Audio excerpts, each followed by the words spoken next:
آپ چٹائی پر لیٹتے ہیں, آپ کے بدن پہ نشان پڑ جاتے ہیں, ہمیں اچھا نہیں لگتا. آپ اجازت دیں تو ایک گدے کا انتظام کرتے ہیں. پیارے نبی نے فرمایا مالی ولی دنیا, میں دنیا کی دولت اور دنیا کے عیش و آرام کو حاصل کر کے کیا کروں گا. ما انا الا کراکب استظل تحت شجرۃ ثم راح فترکها, فرمایا کہ میں تو ایک مسافر ہوں, ایک پیڑ کے نیچے مسافر رکتا ہے آرام کرنے کے لیے, پھر اٹھتا ہے اپنی منزل کی طرف چلا جاتا ہے. دنیا میری منزل نہیں ہے, میں مسافر ہوں, میری منزل آخرت ہے. یہ اللہ کے رسول کی زہد اور پارسائی تھی. اللہ کے نبی نماز پڑھاتے تھے, پیچھے بچے کے رونے کی آواز آ جائے تو نماز کو شارٹ کر دیتے. بخاری کی روایت ہے, ایک صحابی اللہ کے رسول کے پاس آئے, کہا ہے اللہ کے نبی میرے محلے میں ایک آدمی نماز پڑھاتا ہے, بہت لمبی نماز پڑھاتا ہے فجر کی, میں مسجد میں نہیں جاتا ہوں. میں کہا رے اتنی لمبی نماز پڑھاتا ہے. حدیث کے الفاظ ہے, بخاری کے الفاظ ہے, اللہ کے نبی کا چہرہ غصے سے لال ہو گیا اور آپ نے فرمایا اے صحابہ ان منکم منفرین, یہ تو نفرت دلا رہے ہو, تم نماز سے دور کر رہے ہو. جب تم میں کوئی آدمی نماز پڑھائے فلیتجوز, تو ہلکی نماز پڑھائے, مختصر نماز پڑھائے. فإن فیہم الکبیر والضعیف وذی الحاجہ, اس لیے کہ پیچھے کمزور بھی نماز پڑھ رہا ہے, بوڑھا بھی نماز پڑھ رہا ہے, ضرورت مند بھی نماز پڑھ رہا ہے. سب کا خیال رکھے. اللہ اکبر, اس نبی نے کہاں کہاں خیال رکھا ہے, اس کا اخلاق دیکھو. وما ظلمهم اللہ ولکن انفسهم یظلمون, اللہ نے ان کے اوپر ظلم نہیں کیا بلکہ یہ خود اپنے نفس کے اوپر ظلم کرتے ہیں. اس کے بعد اللہ تعالیٰ نے آیت نمبر 118 میں اہل کتاب کو خبردار کیا کہ تم اپنا رازدار دوسروں کو نہ بناؤ, منافقوں کو, مشرکوں کو, کافروں کو اپنا رازدار نہ بناؤ, اپنا سیکریٹری نہ بناؤ. فرمایا یا ایھا الذین آمنوا لا تتخذوا بطانة من دونکم لا یألونکم خبالا, اے ایمان والو اپنے علاوہ دوسروں کو اپنا دلی دوست مت بناؤ. بیتانہ کہتے ہیں دلی دوست اور رازدار کو. یہاں اللہ تعالیٰ نے خبردار کیا کہ ان کے عزائم, ان کے ارادے تمہارے بارے میں, ان کی فیلنگز ٹھیک نہیں ہیں. فرمایا لا یألونکم خبالا, وہ تمہاری تباہی میں کوئی کسر نہیں چھوڑتے. یہاں خاص طور سے ان مشرکین کی بات ہو رہی ہے جو اسلام کے مسلمانوں کے دشمن ہیں, تو وہ تمہارے بارے میں بڑے غلط خیالات رکھتے ہیں, وہ تمہاری تباہی کے سپنے دیکھتے ہیں. لا یألونکم خبالا, وہ تمہاری تباہی میں کوئی کسر نہیں چھوڑتے. ودوا ما عنتم, تم دکھ میں پڑو یہی ان کو محبوب ہے, تم تکلیف میں پڑو یہی ان کو پیارا ہے. قد بدت البغضاء من افواہہم, یقیناً نفرت ان کی زبانوں سے نکل چکی ہے, زبان سے ظاہر کر چکے ہمیں اسلام سے کتنی نفرت ہے. وما تخفی صدورہم اکبر, اور جو ان کے سینوں میں چھپا ہوا ہے وہ کہیں زیادہ ہے. یعنی زبان سے جتنا ظاہر کرتے ہیں اس سے کہیں زیادہ نفرت اسلام اور مسلمانوں کے خلاف ان کے سینے میں ہے. قد بینا لکم الآیات ان کنتم تعقلون, یقیناً ہم نے تمہارے لیے آیتوں اور نشانیوں کو بیان کر دیا, اگر تم عقل رکھتے ہو تو ان سے سبق حاصل کرو. انہی آیات کی روشنی میں علماء کہتے ہیں کہ ایک اسلامی مملکت میں جو کلیدی عہدے ہوتے ہیں, جو بنیادی بڑے عہدے ہوتے ہیں, ان پر مشرکین اور کافرین کو وہ ذمہ داریاں نہیں دینی چاہیے, ان کو اسلامی مملکت کے راز نہیں بتانے چاہیے. اور تاریخ بتاتی ہے کہ جب ایسا کیا گیا تو اس کے بڑے بھیانک جو ہے ریزلٹس ہوئے, بڑے بھیانک نتائج سے کا سامنا کرنا پڑا. اس کے بعد فرمایا کہ ہا انتم اولائی تحبونہم ولا یحبونکم وتؤمنون بالکتاب کلہ, یہی وہ لوگ ہیں کہ تم ان سے محبت کرتے ہو لیکن یہ تم سے محبت نہیں کرتے. تم تو ان سے محبت کی کوشش کرتے ہو لیکن وہ تم سے کوئی محبت نہیں کرتے. وتؤمنون بالکتاب کلہ, تم تو تمام کتابوں پر ایمان رکھتے ہو, ان کی کتاب تورات اور انجیل پر بھی ایمان رکھتے ہو اور آخری کتاب قرآن پر بھی ایمان رکھتے ہو, لیکن وہ تمہاری کتاب پر ایمان نہیں رکھتے. وَإِذَا لَقُوكُمْ قَالُوا آمَنَّا, اور جب وہ تم سے ملتے ہیں تو کہتے ہیں ہم ایمان لائے. وَإِذَا خَلَوْا عَضُّوا عَلَيْكُمُ الْأَنَامِلَ مِنَ الْغَيْظِ, اور جب وہ تنہائی میں ہوتے ہیں تو تمہارے خلاف اپنی انگلیاں چباتے ہیں. قُلْ مُوتُوا, مارے غصے کے, مِنَ الْغَيْظِ, مارے غصے کے اپنی انگلیاں چباتے ہیں. قُلْ مُوتُوا بِغَيْظِكُمْ, اے نبی آپ کہہ دیجئے مر جاؤ اپنے غصے میں. ان اللہ علیم بذات الصدور, بے شک اللہ سینوں کے اندر کی جو بات ہے, دل کی باتوں کو بھی اللہ تعالیٰ جانتا ہے. ان تمسسکم حسنۃ تسؤہم, ان منافقین کا یہ حال ہے کہ جب تمہیں کوئی بھلائی پہنچتی ہے تو یہ ناخوش ہوتے ہیں. مسلمانوں کو فتح نصرت ملتی ہے, مسلمانوں کو طاقت ملتی ہے, مسلمانوں کو اللہ کی طرف سے مدد ملتی ہے, ان کا چہرہ اتر جاتا ہے, یہ ناراض ہو جاتے ہیں, ناخوش ہو جاتے ہیں. وَإِن تُصِبْكُمْ سَيِّئَةٌ يَفْرَحُوا بِهَا, اور جب تم کو کوئی برائی پہنچے, کوئی مصیبت پہنچے, کوئی تکلیف پہنچے تو یہ خوش ہوتے ہیں. مسلمانوں کی تکلیف پر خوش ہونا اور مسلمانوں کی خوشی پر ناخوش ہونا, یہ ان کی پہچان ہے. وَإِن تَصْبِرُوا وَتَتَّقُوا لَا يَضُرُّكُمْ كَيْدُهُمْ شَيْئًا. اگر دو چیزیں تم اپنے اندر پیدا کر لو، ان کی کوئی چال تمہارا کچھ نہیں بگاڑ سکتی. اپنے اندر صبر پیدا کر لو، یعنی دین پر ثابت قدم رہو، دین پر جمے رہو. وَتَتَّقُوا، اور اللہ کا ڈر اپنے اندر پیدا کر لو. لَا يَضُرُّكُمْ كَيْدُهُمْ شَيْئًا، ان کی چال تمہارا کچھ نہیں بگاڑ سکتی. إِنَّ اللَّهَ بِمَا يَعْمَلُونَ مُحِيطٌ، بے شک اللہ تعالیٰ ان کے اعمال کو، جو کچھ یہ کرتے ہیں، اس کو گھیرنے والا ہے، ان کا احاطہ کرنے والا ہے. یہ آیت نمبر 120 تک ہم لوگوں نے آج کے اس ایپیسوڈ میں تقریباً 11 آیات کی تفسیر دیکھی، آیت نمبر 110 سے لے کر کے آیت نمبر 120 تک.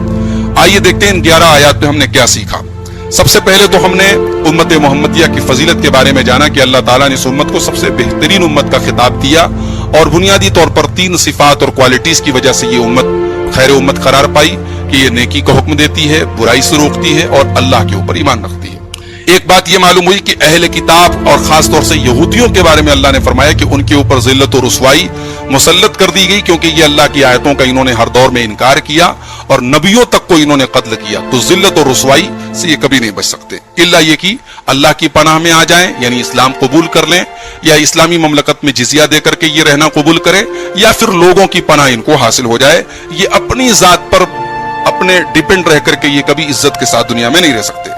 ایک بات یہ معلوم ہوئی کہ سارے اہل کتاب برابر نہیں ہیں، ان میں اچھے لوگ بھی ہیں، ان میں حق کو پہچاننے والے اور حق کو ماننے والے لوگ بھی ہیں، جیسے عبداللہ ابن سلام رضی اللہ تعالیٰ عنہ تھے، اور دیگر لوگ تھے کہ جو اللہ کے رسول کے اوپر ایمان لائے، اسلام کو قبول کیا اور نیکی کے کاموں میں آگے آگے رہتے ہیں، راتوں میں تہجد پڑھتے ہیں.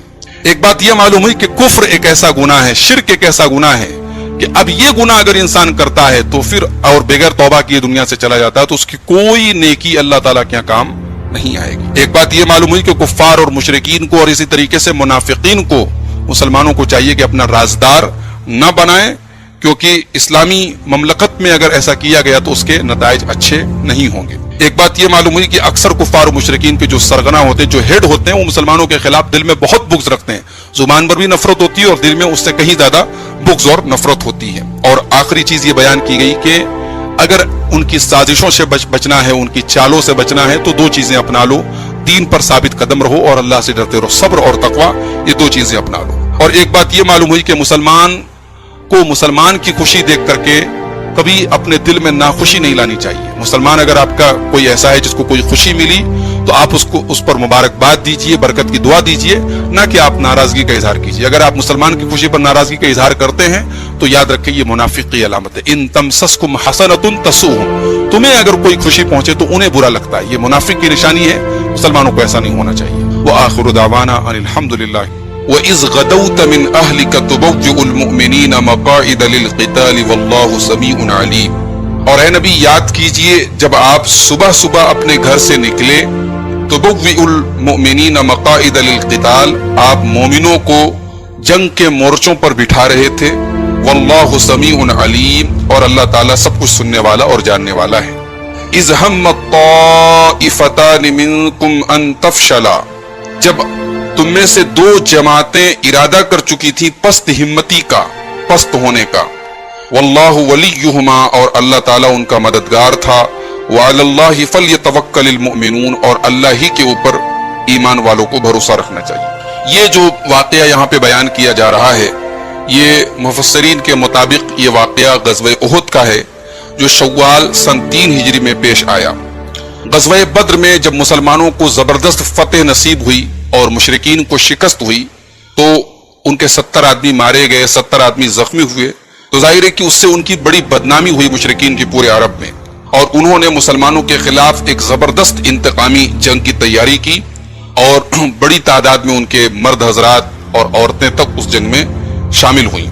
جب مسلمانوں کو علم ہوا کہ مشرکین 3000 کی تعداد میں احد پہاڑی کے پاس اکٹھا ہوئے ہیں، تو پیارے نبی صلی اللہ علیہ وسلم نے اپنے صحابہ کو اکٹھا کیا مشورہ کرنے کے لیے.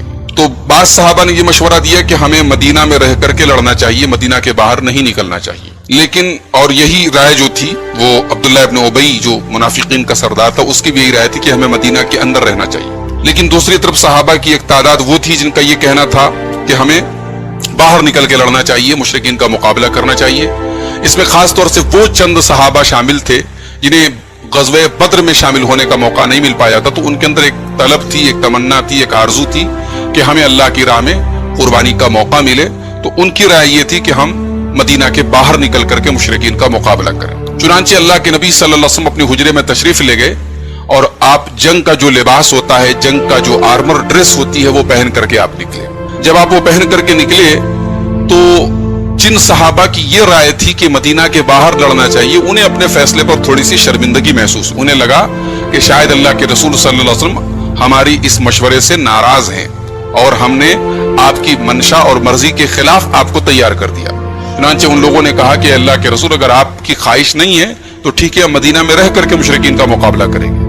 لیکن پیارے نبی صلی اللہ علیہ وسلم فرمایا کہ ما ينبغي لنبي اذا لبس لأمته ان يرجع حتى يحكم الله له. جب کوئی نبی اپنے جنگ کا لباس پہن لے تو پھر اس نبی کے لیے یہ مناسب نہیں ہے کہ وہ واپس لوٹے جب تک کہ اللہ تعالیٰ اس کے بارے میں کوئی فیصلہ نہ کر دے. چنانچہ 1000 کی تعداد میں مسلمان روانہ ہوئے, مگر صبح صبح جب مقام شوط نام کی ایک جگہ پر جب پہنچے تو عبداللہ ابن ابی اپنے ساتھیوں کے ساتھ یہ کہہ کر کے لوٹ گیا کہ ہماری بات نہیں مانی گئی, ہمارا مشورہ نہیں مانا گیا, اب ہم خواہ جان نہیں دیں گے. تو اس کے اس فیصلے سے اور اس کے ساتھیوں کے لوٹ جانے سے وقتی طور پر مسلمانوں کو تھوڑا سا دھکا لگا اور تھوڑا سا کمزوری محسوس ہوئی. بعد میں وہ کمزوری دور ہو گئی. اس کے بعد اللہ تعالیٰ نے مسلمانوں کو بدر کی جنگ میں جو فتح نصیب ہوئی اس کو یاد دلایا. فرمایا وَلَقَدْ نَصَرَكُمُ اللَّهُ بِبَدْرٍ وَأَنْتُمْ أَذِلَّةٌ فَاتَّقُوا اللَّهَ لَعَلَّكُمْ تَشْكُرُونَ. اور یقیناً اللہ تعالیٰ نے تمہاری مدد کی بدر میں جبکہ تم گری ہوئی حالت میں تھے, بس اللہ سے ڈرو تاکہ تم شکر گزار بنو. اذ تقول للمؤمنین ألن يكفيكم أن يمدكم ربكم بثلاثة آلاف من الملائكة منزلین. اے نبی, جب آپ مومنوں کو تسلی دے رہے تھے کہ کیا تمہارے لیے یہ کافی نہیں ہے کہ تمہارا رب 3000 فرشتوں کے ذریعے 3000 فرشتوں کو اتار کر تمہاری مدد کرے. بلا ان تصبروا وتتقوا ويأتوكم من فورهم هذا يمددكم ربكم ب5000 من الملائكة مسومين. کیوں نہیں اگر تم صبر اور تقوی پر قائم رہے اور یہ مشرکین اسی دم تمہارے پاس آ جائیں تو اللہ رب العالمین تمہاری مدد کرے گا 5000 فرشتوں سے جو نشان زدہ ہوں گے, جن کے اوپر نشان لگا ہوگا, اور وہ فرشتے اتر کر کے تمہاری مدد کریں گے.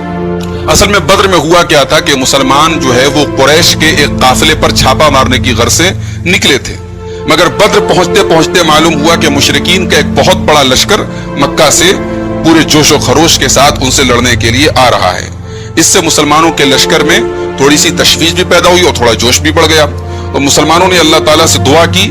اس پر اللہ تعالیٰ نے پہلے 3000 فرشتوں کو بھیجنے کی بشارت سنائی, اور اللہ تعالیٰ نے یہ بھی وعدہ کیا کہ اگر تم صبر اور تقوی پر قائم رہے اور مشرکین اسی غیظ و غضب کے ساتھ اور اسی تعداد میں پہنچ گئے تو اللہ تعالیٰ 5000 فرشتوں کو بھیج کر کے تمہاری مدد کرے گا.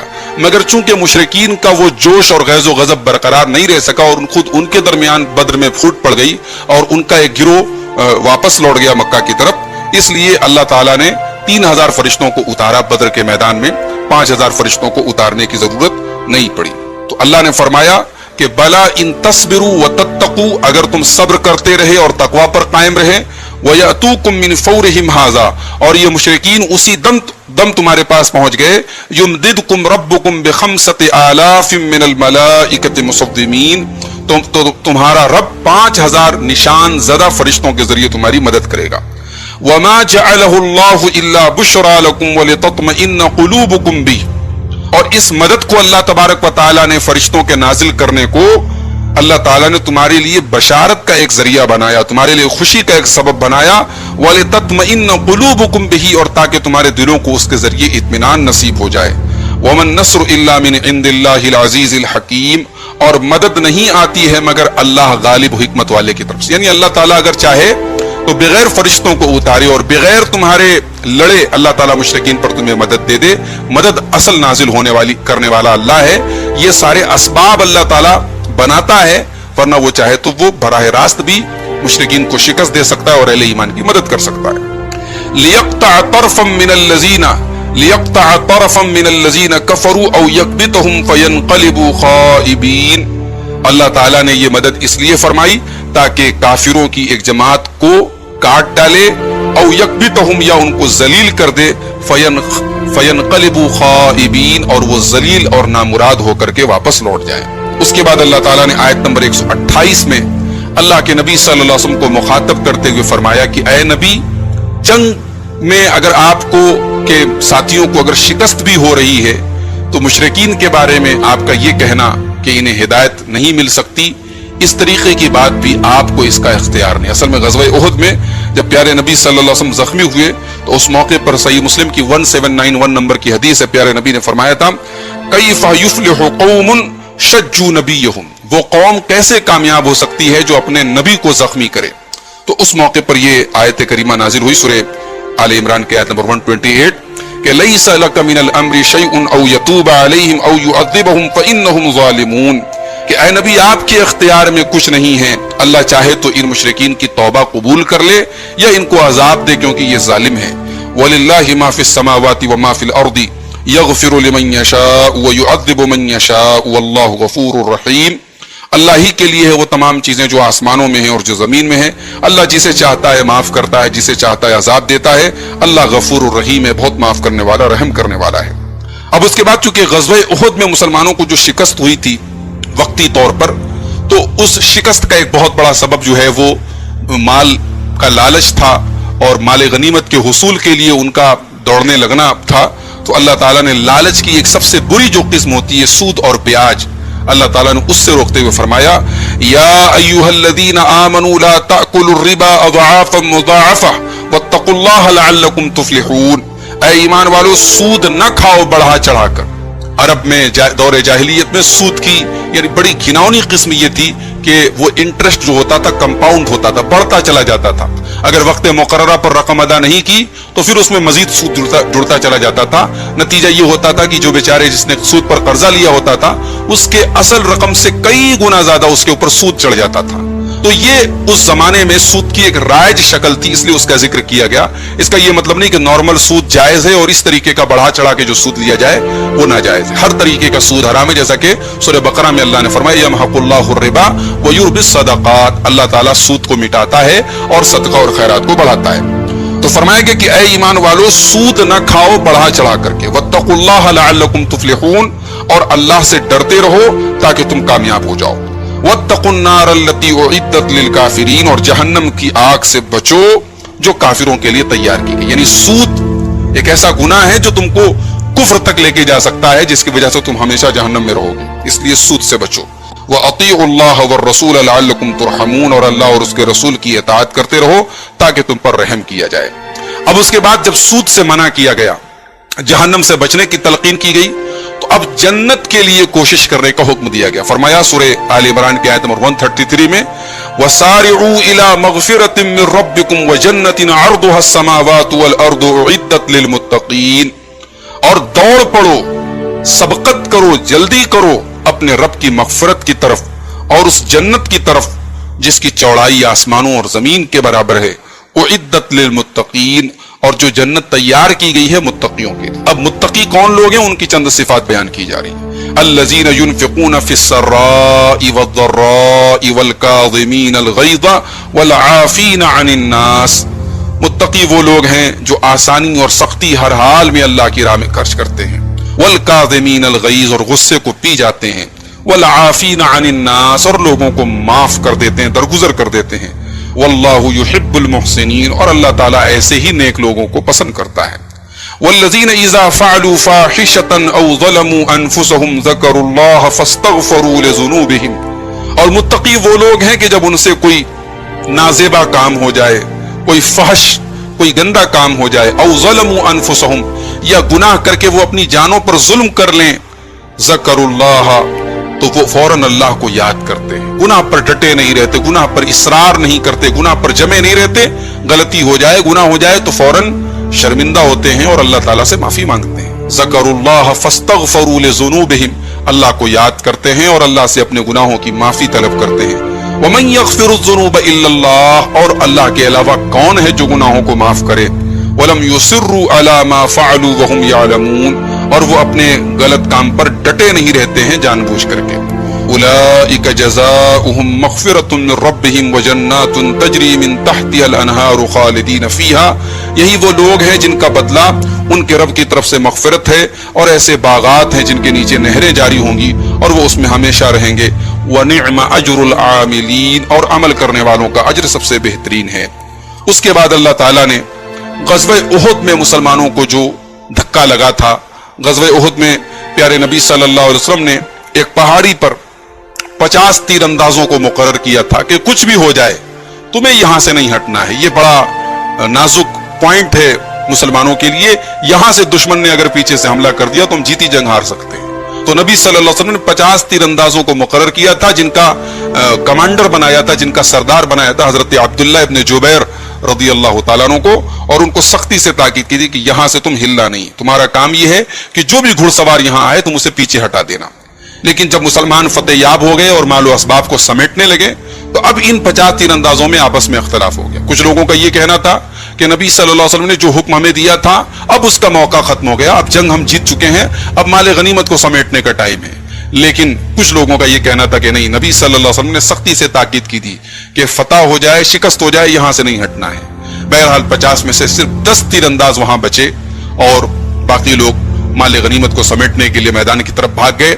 اب جب مشرکین نے اس جگہ کو خالی دیکھا تو پیچھے سے حملہ کیا، اور اچانک اس حملے کے لیے مسلمان تیار نہیں تھے، یہ ان ایکسپیکٹڈ حملہ تھا، غیر متوقع حملہ تھا۔ مسلمان جو ہے وہ بری طریقے سے پریشان ہو گئے، پیارے نبی صلی اللہ علیہ وسلم زخمی ہو گئے اور مسلمانوں کو یعنی کافی نقصان اٹھانا پڑا۔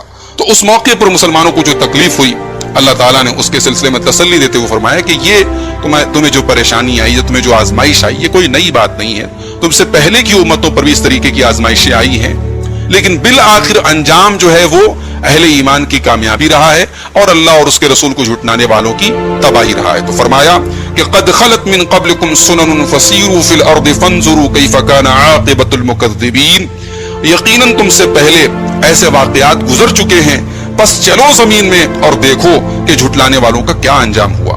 ھذا بیان للناس وہدی وموعظۃ للمتقین، یہ قرآن لوگوں کے لیے بیان ہے، یہ پوری انسانیت کے لیے بیان ہے، کھلی کتاب ہے۔ وہدی وموعظۃ للمتقین، لیکن یہ ہدایت ہے اور نصیحت ہے متقیوں کے لیے۔ بیان سب کے لیے ہے لیکن ہدایت اور نصیحت ہے متقیوں کے لیے۔ ولا تہنوا ولا تحزنوا وانتم الاعلون ان کنتم مؤمنین، اور اے مومنوں تم سستی نہ کرو اور تم غمگین نہ ہو جاؤ۔ وانتم الاعلون ان کنتم مؤمنین، تم ہی سربلند رہو گے، تم ہی سپیریئر رہو گے اگر تم ایمان والے رہو گے۔ ان یمسسکم قرح فقد مس القوم قرح مثلہ، اگر تمہیں آج زخم پہنچا ہے تو تمہارے مخالف کو بھی کل زخم پہنچا ہے۔ یہ ایک اور انداز سے تسلی دی جا رہی ہے کہ اگر آج تمہارے کچھ لوگ زخمی ہوئے، شہید ہوئے، تو مشرکین کا بھی نقصان ہوا تھا بدر کے اندر، مشرکین کا نقصان بھی احد میں کے شروعات میں ہوا تھا۔ تو وَتِلْكَ الْأَيَّامُ نُدَاوِلُهَا بَيْنَ النَّاسِ، یہ ایام ہیں، یہ دن ہیں جسے ہم لوگوں کے درمیان پھیرتے رہتے ہیں۔ فتح و شکست کو ہم پھیرتے رہتے ہیں، کبھی غالب کو مغلوب کر دیتے ہیں، کبھی مغلوب کو غالب کر دیتے ہیں، کبھی جیتنے والا ہار جاتا ہے، کبھی ہارنے والا جیت جاتا ہے۔ تو یہ اللہ تعالیٰ دنوں کو پھیرتا رہتا ہے، اس کا ایک حصہ ہے کہ تم پر یہ تکلیف آئی ہے۔ وَلِيَعْلَمَ اللَّهُ الَّذِينَ آمَنُوا وَيَتَّخِذَ مِنكُمْ شُهَدَاءَ وَاللَّهُ لَا يُحِبُّ الظَّالِمِينَ، اور یہ جو شکست تمہاری وقتی طور پر ہوئی اور تمہیں جو نقصان اٹھانا پڑا، اس میں بھی اللہ کی طرف سے بڑی حکمتیں تھیں تاکہ اللہ تعالیٰ جان لے ایمان والوں کو، اللہ تعالیٰ ظاہر کر دے کون ایمان والا ہے، کون اس مشکل وقت میں نبی کے ساتھ ڈٹا رہتا ہے۔ وَيَتَّخِذَ مِنكُمْ شُهَدَاءَ، اور کچھ لوگوں کو اللہ تعالیٰ تم میں سے شہادت کے مقام پر فائز کر دے۔ وَاللَّهُ لَا يُحِبُّ الظَّالِمِينَ، اور اللہ تعالیٰ ظالموں سے محبت نہیں کرتا ہے۔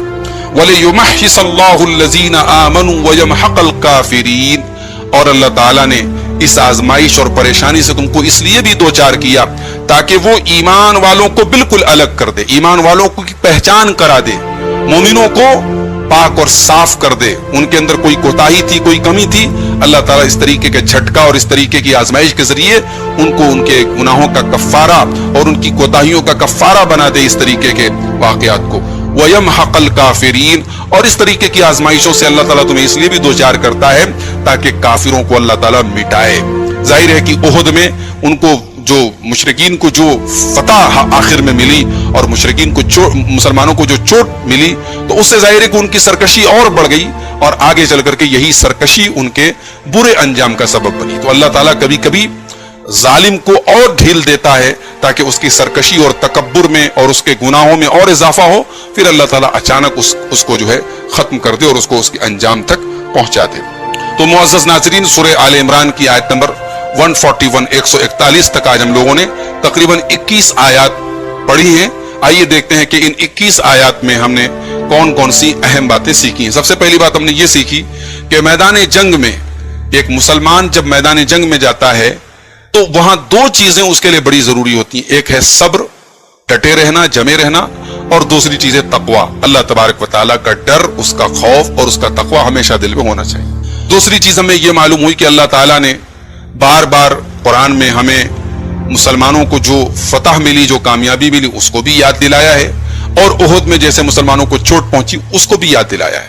تو اللہ تعالیٰ نے ہمیں ایک اصول دیا ہے کہ ہمیں اللہ تعالیٰ جب کوئی نعمت دے تو اسے بھی یاد رکھنا چاہیے, اور جو پریشانی کے اوقات آئے انہیں بھی یاد رکھنا چاہیے. نعمتوں کو اس لیے یاد رکھنا چاہیے تاکہ ہم شکر ادا کرتے رہیں, اور مصائب کو اس لیے ہم یاد رکھیں تاکہ عبرت ہمیں حاصل ہوتی رہے, نصیحت ہمیں حاصل ہوتی رہے. تیسری چیز ہمیں یہ معلوم ہوئی کہ جب اللہ تبارک و تعالیٰ کسی کا ولی اور مددگار بن جائے تو وہ ہر قسم کی تکلیف سے ہمیں بچاتا ہے. بدر میں اللہ تبارک و تعالیٰ نے اہل ایمان کی ولایت اور ان کی مدد کا ذمہ لیا تو آسمان سے 3000 فرشتے نازل ہوئے. تو اللہ تعالیٰ جب ہمارا ولی بن جائے تو ایسے طریقے سے وہ ہماری مدد کرتا ہے کہ ہم تصور نہیں کر سکتے. ایک بات یہ معلوم ہوئی کہ احد میں مسلمانوں کو جو پریشانی ہوئی, جو شکست ہوئی, ایک بات یہ بھی معلوم ہوئی, یہ بات ثابت ہوئی کہ بدر کی لڑائی میں انسانوں کے ساتھ ساتھ مسلمانوں کی طرف سے فرشتے بھی لڑ رہے تھے مشرکین سے, اور اس کے بارے میں صحیح حدیث موجود ہیں کہ باقاعدہ وہ انسانی شکل میں وہ فرشتے آئے تھے اور وہ مسلمانوں کے ساتھ مشرکین سے لڑ رہے تھے.